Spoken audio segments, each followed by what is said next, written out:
Explanation ಕೊಟ್ರೆ ನಾನು appreciate ಮಾಡ್ತಿದ್ದೇನೆ. 1,13,71,071 1,19,321 ಎಕರೆ ಹಾಕಿದೆಯಪ್ಪ. 1,321 ಬೆಳೆ ಹಾಳಾಗ್ತು ಅಂತ ಒಂದು ಕಲ್ಪನೆ ಮಾಡಿದ್ದೀವಿ. ಕಲ್ಪನೆಗೆ ಬೇಸ್ ಏನು ಅಂತ ಕೇಳ್ತಾರೆ.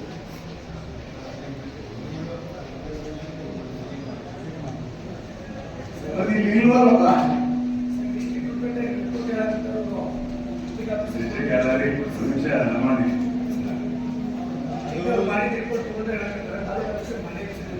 ಅದನ್ನೇ ನಾನು ಕೇಳ್ತಾ ಇದ್ದೀನಿ.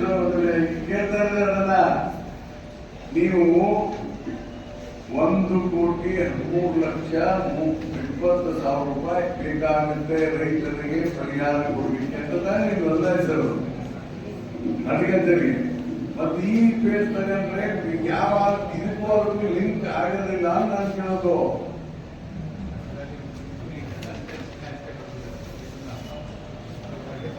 ಅವ್ನ ಕೆಲಸ ಏನ್ ಮಾಡೋದ ಅಂತ ಕೇಳ್ತಿದ್ದಾರೆ. ನೀವು ಸರಿಯಿಲ್ಲ ಬರೋಬರ ನಾನು ಹೇಳ್ತೀನಿ. First meeting very serious warning ಮಾಡಿ. ನನಗೆ I am not convinced about this. ಇದೇನು ದೊಡ್ಡ ಮಹಾವಿದ್ಯೆ ಅಲ್ಲ. ಆಮೇಲೆ ಕರೆಕ್ಟ್ ಆಗಿ ಸರ್ವಿಸ್ ಕ್ಲಾಸ್ ಆಗಿದೆ. ಇಂದು ಈರುಳ್ಳಿ ಮತ್ತು ಮೆಣಸಿನಕಾಯಿ ಕುದುರೆ ಅವ್ರು ಬೋರ್ವೆಲ್ ಹಾಕ್ಸಿದ್ದಾನೆ. ಟಾಸ್ಕ್ ಫೋರ್ಸ್ ಕಮಿಟಿಗೆ ಇಷ್ಟು ಹಣ ನೀವು ಕೊಟ್ಟಿದ್ರಿಲ್ಲ. ಅವರು ಶಾಸಕರ ಅಧ್ಯಕ್ಷತೆಯಲ್ಲಿ ಒಂದು ಮೀಟಿಂಗ್ ಆಗಿರಲಿಲ್ಲ. ಮೀಟಿಂಗ್ ಆದ್ಮೇಲೆ ಎಷ್ಟು ಹಣಕ್ಕೆ ಅಪ್ರೂವಲ್ ಕೊಟ್ಟಿದ್ದಾರೆ ಟಾಸ್ಕ್ ಫೋರ್ಸ್ ಕಮಿಟಿ? ನಾ ಹೇಳೋದ ಬೇರೆ, ನೀವು ಹೇಳೋದ ಬೇರೆ. ಟಾಸ್ಕ್ ಫೋರ್ಸ್ ಕಮಿಟಿ ಮೀಟಿಂಗ್ ಆಗಿದಿಲ್ಲ. ಎಷ್ಟು ಅಮೌಂಟಿಗೆ ಅಪ್ರೂವಲ್ ಕೊಟ್ಟಿದ್ದೀರಿ?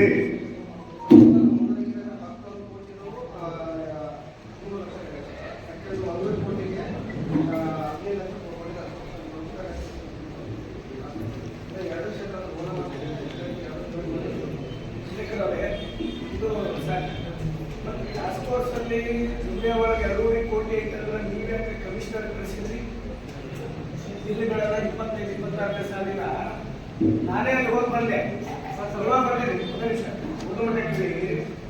ಇವಾಗ ಬಂದೆ. ನನಗೆ ಟಾಸ್ಕ್ ಫೋರ್ಸ್ ದುಡ್ಡು ರಿಲೀಸ್ ಆಗಲ್ಲ ಅಂತ ಹೇಳಿ ನನಗೆ ಏನಂತ ಬೇಕು ಒಂದು ನಿಮಿಷ ಕರೀಮ. ಮಾನ್ಯ ಆಯುಕ್ತರು ಗ್ರಾಮೀಣ ಕುಡಿಯುವ ನೀರು ಮತ್ತು ನೈರ್ಮಲ್ಯ ಇಲಾಖೆ ಅಂತ ಕೊಟ್ಟಿದ್ದೀನಿ. ನಮ್ದು ಟೋಟಲ್ ಜಿಲ್ಲೆದು 74 ಲಕ್ಷ ಇದೆ. ಈ ಲೆಟರ್ನ ನೀವು ಹಾಕಿದ್ರಿ. ಅದಕ್ಕೆ ನೀವು ಏನು ಕೊಟ್ಟಿದ್ರಿ ಅಂದ್ರೆ 2026-27 ಸಾಲಿನ ತುರ್ತು ಕಾಮಗಾರಿಗಳಿಗೆ ಸಂಬಂಧಿಸಿದ ಲಭ್ಯವಿರುವ 2.5 ಕೋಟಿ ರೂಪಾಯಿ. ಹೌದಾ? ಇದರಲ್ಲಿ